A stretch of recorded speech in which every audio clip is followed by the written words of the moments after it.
Mr. Chairman, I am placing on the table of the House a notification which makes applicable to the Life Insurance Corporation certain provisions of the Insurance Act.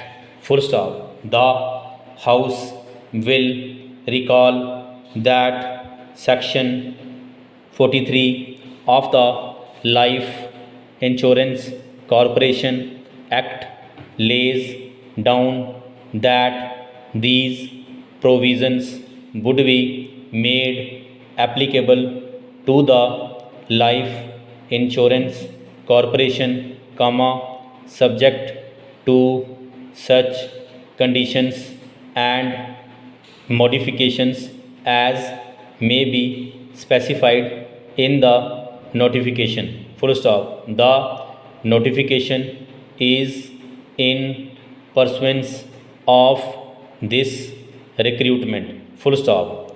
One of the sections which the notification deals with is Section 27 of the Insurance Act.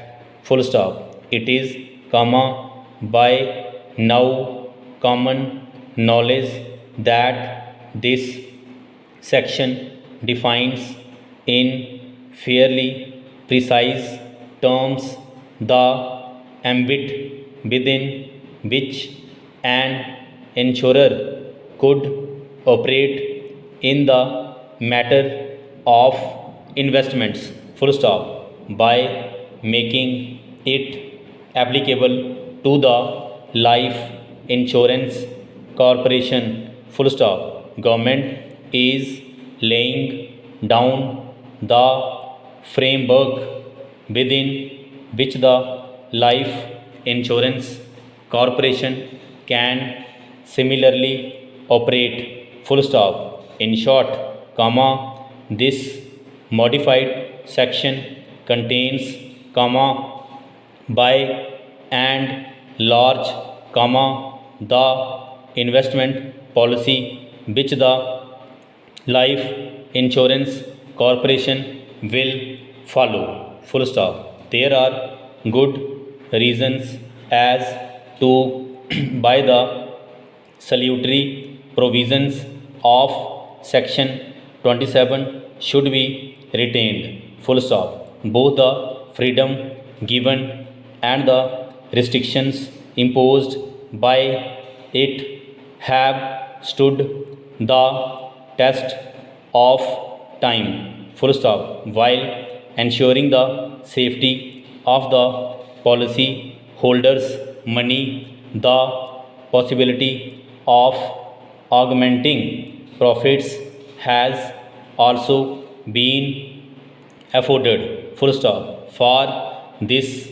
reason, Section 27 has proved satisfactory both to the insurers and the policy holders. Full stop. We, therefore, have followed these principles, subject only to such changes as have become necessary owing to the fact that investments which were previously spread over 240 odd companies are now held by one single corporation. Full stop. I may add that in coming to our decision, we have consulted both the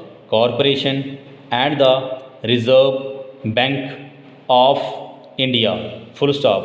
Under the scheme referred to, the investments of the Life Insurance Corporation will be divided into three broad categories. Full stop. Firstly, the government and approved securities, which generally mean gilt-edged securities, comma, secondly, comma, investments approved under this very section, and comma, thirdly, comma, other investments, full stop. The limitations are that at least 50% of the total funds should be held in government and approved securities, and not more than 15%